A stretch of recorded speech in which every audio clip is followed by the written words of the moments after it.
Now it's discuss about feudalism in Europe and Asia. Feudalism is a political system that provided order and structure during time of crisis and centered around the power of owning land. It was most popular in Europe during the Middle Age, China during the Zhou dynasty, and Tokugawa Shogunate of Japan. Many people are most familiar with Europe's feudalism, so we'll start here. Next topic, the European system. You will see knight in the shining armor all over the Hollywood screens, from A Knight's Tale to Monty Python and the Holy Grail to King Arthur. Knights and their ladies perform honorable deeds and gallop into homes and imagination. Too bad the reality was not like what you have seen on TV. Feudalism started with the royal family. The king usually sorry ladies owned all the land in a country. However, others wanted the land as well. The king was one man and so could not protect the land on his own. The king distributed the land to his world lords and they ruled absolutely on that land. However, when the king asked for it, the lords known as vassals would send in soldiers to protect the kingdom. This bond of loyalty was known as fealty. These soldiers were commonly known as knights. They lived on the land of the Lord and could be rewarded for their service by also being given gifts of land. Knights were skilled warriors who trained 4 years to receive their knighthood.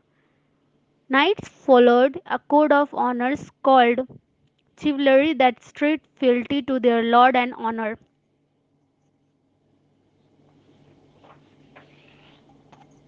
Chivalry also strict proper relationship between knights and their ladies.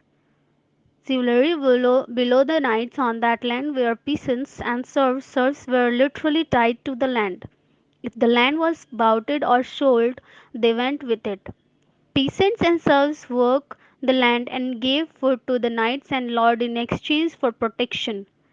Peasants and serfs lived and died in the same social class as did everyone else. This feudal system and was hereditary, and no one could move out of the class they were born into. While feudalism is most well known from Europe, it existed in Asia, especially in China and Japan as well. China during the Joseon dynasty and was very popular similar structure. Next topic, structure of the feudal state in England. Feudalism in 12th century England was among the better structured and stabilized system in Europe at the time. The king was the absolute owner of the land in feudal system, and all the nobles, knights and other tenants, term vassals merely held a land from the king, who was thus at the top of the feudal pyramid. Below the king feudal pyramid was a tenant in chief, generally in the form of a baron of knight, who was a vassal of the king. Holding from the tenant in chief was a men's tenant, generally a knight or a baron, who was the sometimes a tenant in chief in their capacity as older of the other fiefs. Below the mission's tenant, further mission's tenant could hold from each other in series. Next topic is feudalism in France. In its origin, the feudal grant of land had been seen in the terms of personal bond between lord and vassal, but with the time and transformations of fiefs into hereditary holding, the nature of the systems came to be seen as a form of politics of land. The 11th century in France saw what has been called historians a feudal revolution or mutations and fragmentation of powers that was unlike the development of feudalism in England, Italy or Germany in the same period or later. In France, countries and duchies began to break down into smaller holding castellans and lesser seigneurs took control over local lands. Lesser lords usurped and privatized a wide range of prerogatives and rights of the state, most importantly the highly profitable rights of justice, but also travel dues, market dues, fees for using woodland, obligation to use the Lord's mill, etc. Power in this period became personal and decentralized.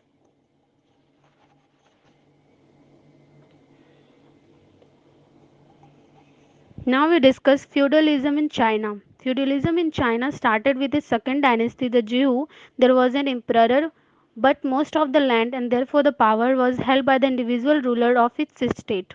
In each state, people held rules similar in purpose to the ones held in feudal rule. See the chart below. Even though both Japan and China are in the same part of world, Japan's versions of feudalism was different from both China and Western Europe. Next topic is feudalism in Japan. The king of England get to go to all the best parties, wear lovely hats, and is extremely important symbol to the people of United Kingdoms. However, she makes very little in the way of key government decisions for England. Not anymore anyway. In Japan during the Tokugawa Shogunate, the emperor was the same way. The real leader of Japan was called Shogun, and he was a military leader. The Shogun, just like in China and Europe, distributed land to the daimyo or lords in exchange for their elegance and military service when needed. The loyalty between the shogun and his daimyo was very likely European feudalism.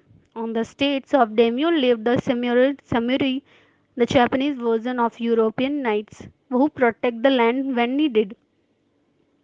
Feudalism was a set of legal and military customs in medieval period Europe and that flourished between the 19th and 15th century. It can be broadly defined as a system from structuring society around relationship derived from the holding of land, known as the feudum or fief, in exchange for a service or labor. The classic version of feudalism describes a set of reciprocal legal and military obligations among the warrior nobility revolving around the three key concepts of lord, vassals, and fiefs.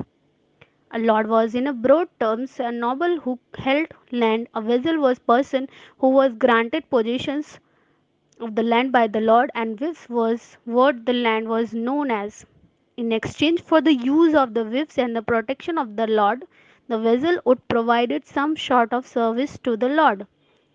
There were many varieties of feudal land tenure consisting of military and non-military service. This obligation has corresponding rights between lord and vassals concurrently. The fiefs form the basis of feudal relationship. Feudalism, in its various forms, usually emerged as a result of the decentralization of an empire, especially in Carolingian Empire, which lacked the bureaucratic infrastructure necessary to support cavalry without the ability to allocate land to these mounted troops.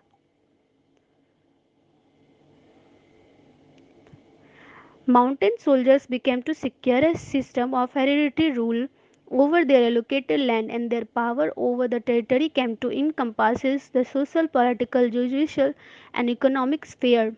Many societies in the Middle Age were characterized by feudal organization, including England, which was the most structured feudal society, France, Italy, Germany, and the Holy Roman Empire and Portugal. Each of these territories developed feudalism in unique ways, and the way we understand feudalism as a unified concept today is in large part due to characterized by the power, the ruling class. Karl Marx theories feudalism has a pre-capitalist society characteristic by the power of ruling class in their control of arable land, leading to a class society based upon the exploitation of the peasant who farm this land, typically under serfdom and principally by means of labor, produce, and money rents. While modern writers such as Marx point out the negative qualities of feudalism, the French historian Marc Bloch contends that peasants were an integral part of the feudalism relationship. While the vassals perform military service in exchange for the beef, the peasants perform physical labor in return for protection, thereby gaining some benefit despite their limited freedom. Feudalism was thus a complex social and economic system defined inherited rank, each of these which possessed inherent social and economic privilege and obligations. Feudalism allowed society in the Middle Age to retain a relatively stable political structure even as centralized power of empires and kingdoms began to dissolve.